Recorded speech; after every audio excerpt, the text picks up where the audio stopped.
What's up, guys? We are back in the shop working on the Reading for Trans Am. It worked a little bit. I was working on wiring in the last video. I'm still working on it a little bit. If you look inside the car, there is no dash in it. I went ahead and ripped the dash out. I have to change out pedals to an automatic pedals anyways, so I'm going to go ahead and do that. I went ahead and pulled the heater box out. Thinking about replacing the heater core while I'm in here, but the main reason did that just to get to this so I can run speaker wires up in this channel down to the kick panels, because I'm going to run a set of kick panel pod speakers down here, probably some 6.5s, better than the 4x6s up top. They're not even wired anymore. I eliminated that wiring, but I'm going to run it across to each of those. I'm going to leave them down there. They'll work perfectly fine for the rear speakers. I'll just put a set of 6x9s in the back. If I ever do amplify the setup, I'll have just come up to this where the radio is at and tee into there like I normally do with a lot of my installs. So then that'll pretty much eliminate the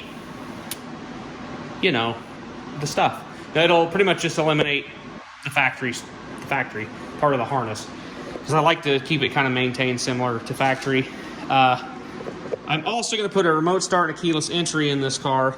So I think I'm going to tap into, because I'm pretty sure the remote or the power door locks are through this harness. So I'm going to tap in and get a couple connections for unlock and lock.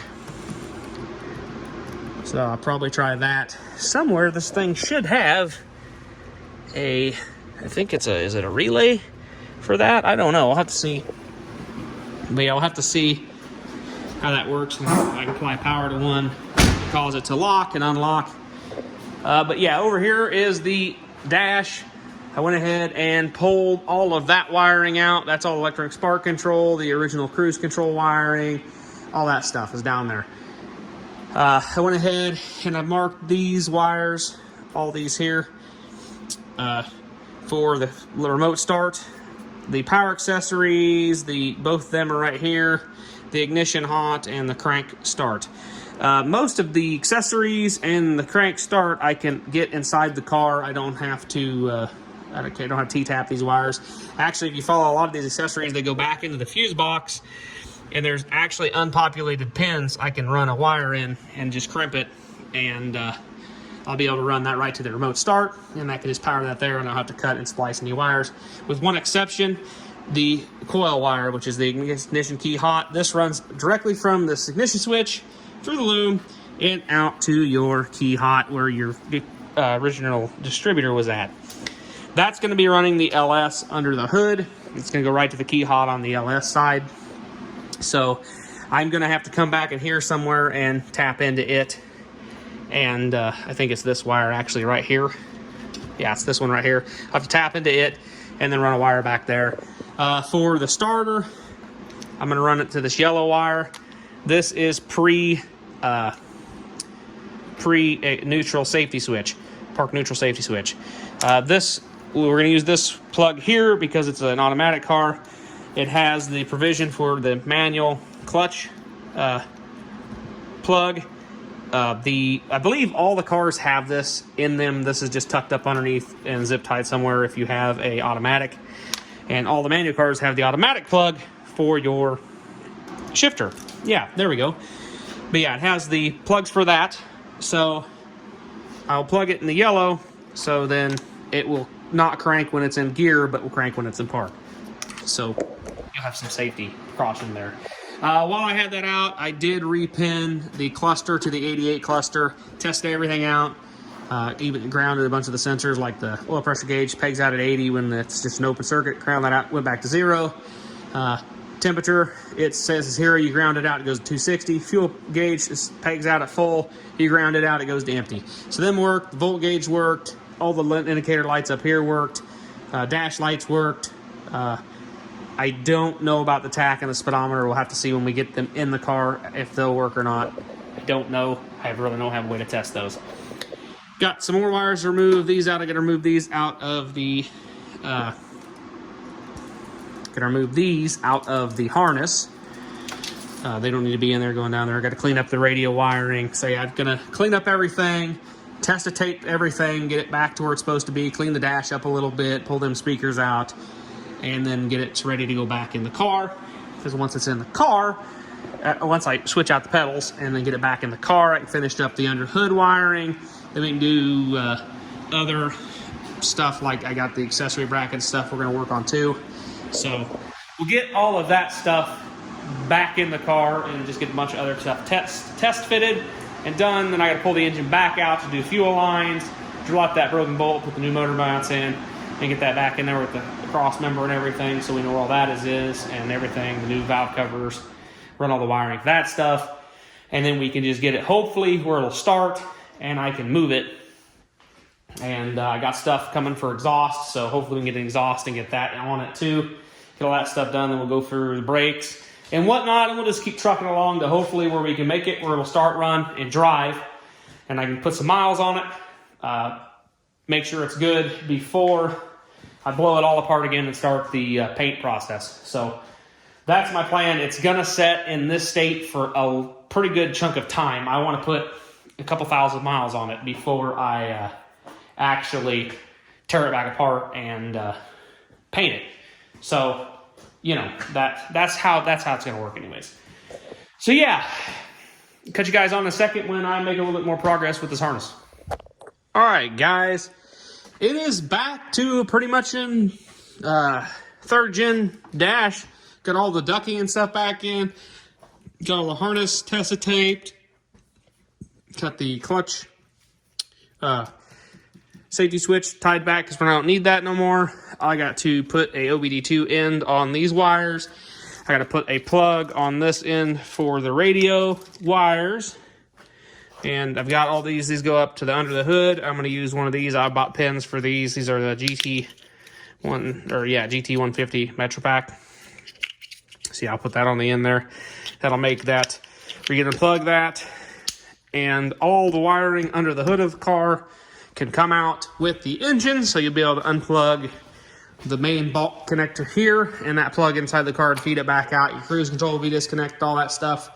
You'll be able to set that on the engine and drop it out, or pull it out, whichever you prefer. So that'll make it easy on me. If I have to do that, I'm gonna do that with all that. So you just undo the harness that's down there. It comes across for the headlights. You undo that out of this block, and you can leave that with the motor. So I'll leave that with the engine. I got the wires here for the remote start. I have that module ordered, so when I get it here, I'll wire everything up there and kind of get it tucked where it's gonna go. And then that won't be to worry about. This is the center console stuff. I'm still debating whether if I want to take the split loom off and tape it or not. But yeah, I'm still trying to decide that. Went ahead and put a new screw in this. Hopefully I can get an Allen in there and hold it to tighten it. We'll see. I don't know. We'll see how that goes. But it's better than no bolt at all, holding it in the firewall. So yeah, we'll go ahead and put that back in. I went ahead, I cleaned all the vents and duct work and stuff in the back of the dash. I got to clean the front. Accidentally broke this tab off, so I got a plastic weld back because I broke this one off and I plastic welded it back together, so it's back on there. So I got a plastic weld that. I am going to take the HVAC box apart and clean it up as best as I can. I'm still debating on replacing the heater core. I might not right now because it had coolant in it, so obviously it does not leak. So probably not for right now. I'll just let it go.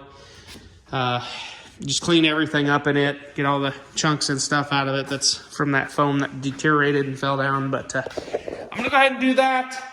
Not tonight. I'm done. I'm tired. Getting that dash done was a big deal, and I'm very excited that it is done. And I'm about ready to go back in the car so I can put the column in and test all of the stuff that we did to see if it will work.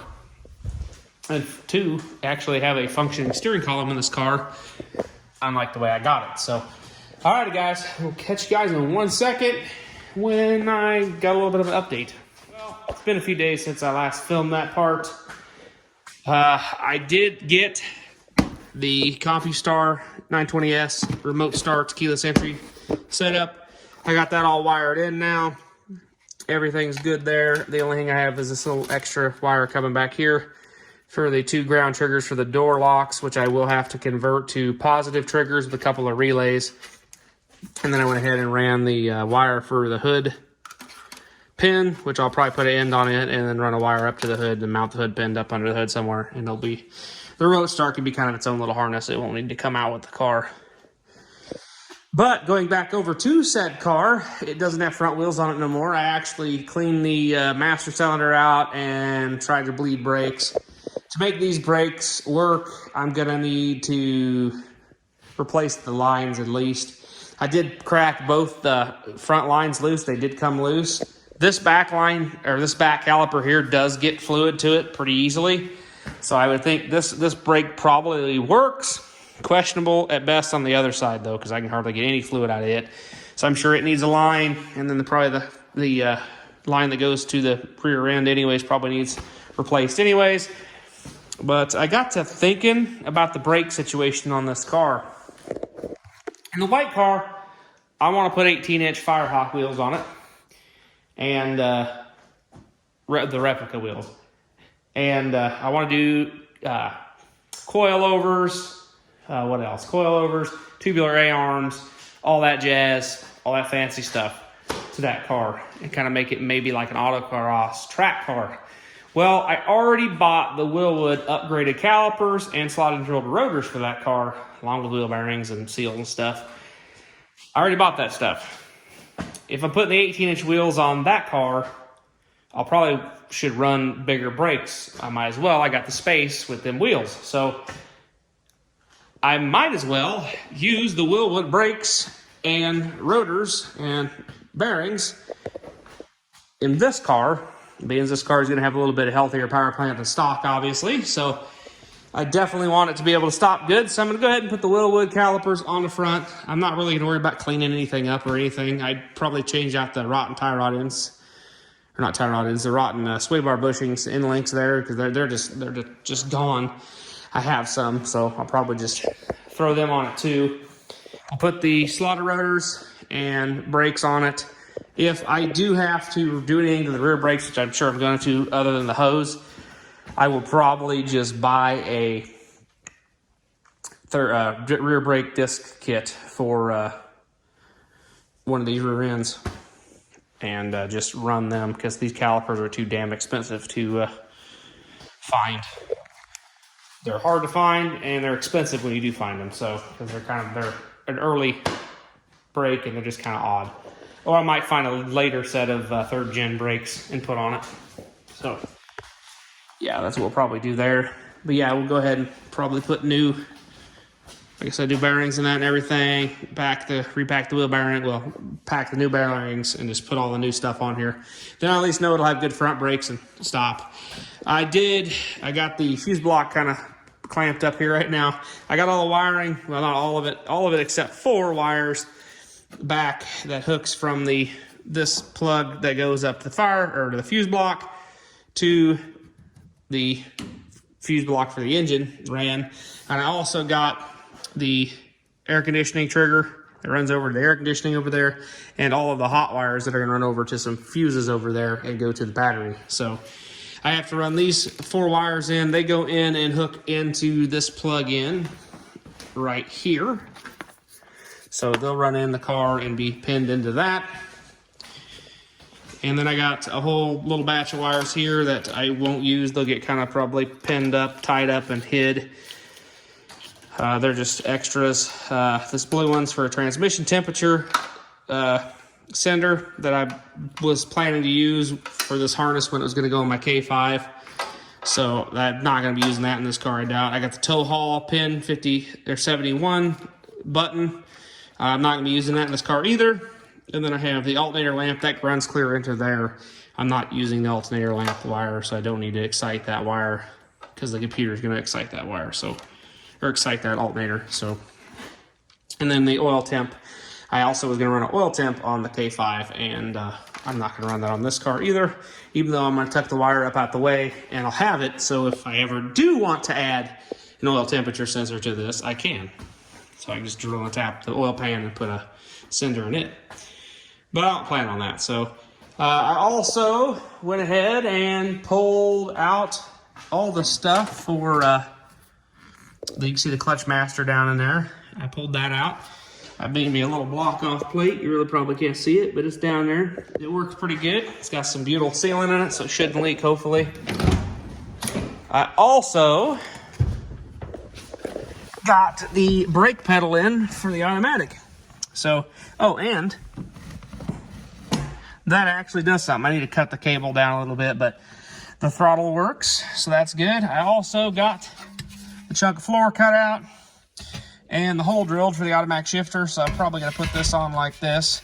I went ahead and cut the spot welds on the bracket here. I'm going to clean everything up and probably give it a coat of paint. I'll probably just kind of set this on top and then maybe just possibly screw this down. I don't know. I thought about spot welding it to the car. That may happen too. But I don't really want to pull the carpet up, so some screws may just have to work for right now. Probably clean it up, clean the rust up on it a little bit, maybe throw some paint on it so it doesn't rust as bad. I did notice this car is cracking here at this tunnel, and back here too. Now, that's about the third or fourth manual third gen I've seen that have done that. I've been around that's done that. The 84 Z28 was cracked right in that area. The white Trans Am, I think, has a small crack there. I'm not sure. I'd have to look. But I'm pretty sure that's from when either just the car stressing, because there's this big open hole in the floor.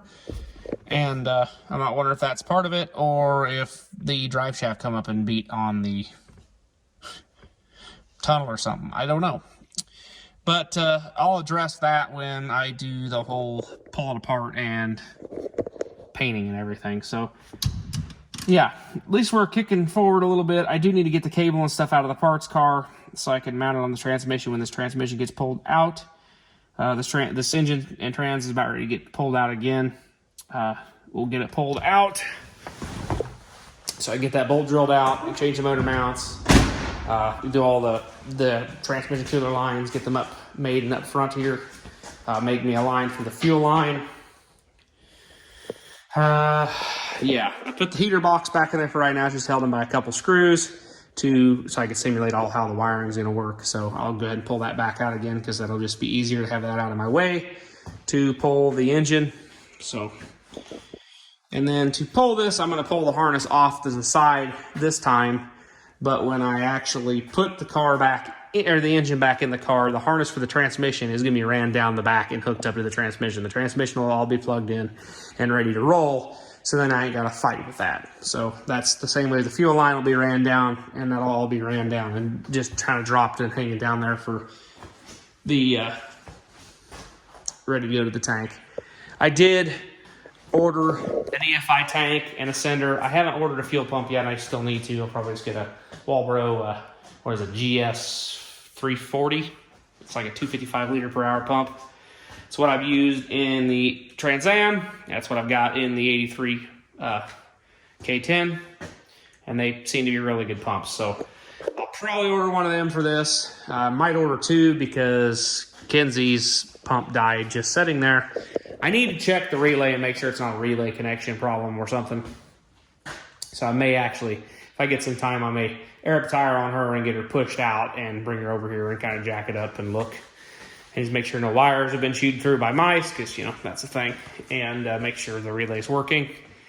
And possibly run some fuel into it anyways and get it started and let it run a little bit. But yeah, it's about ready to come out for hopefully the last time. I got to get the fuse, or not the fuse, I got to get before it comes out, I'd like to get the cruise control module and mount it so I can bring it over here and have it hooked up to the throttle body and get that kind of mocked in. So, yeah. Anyways, guys, I think I'm going to call it a video. We're slowly trickling forward on this. I've got 2 or 3 videos I have to upload and schedule yet anyways for this project. So, yeah. Anyways, guys, we'll catch you guys in the next one. Hope you guys have a good rest of your week.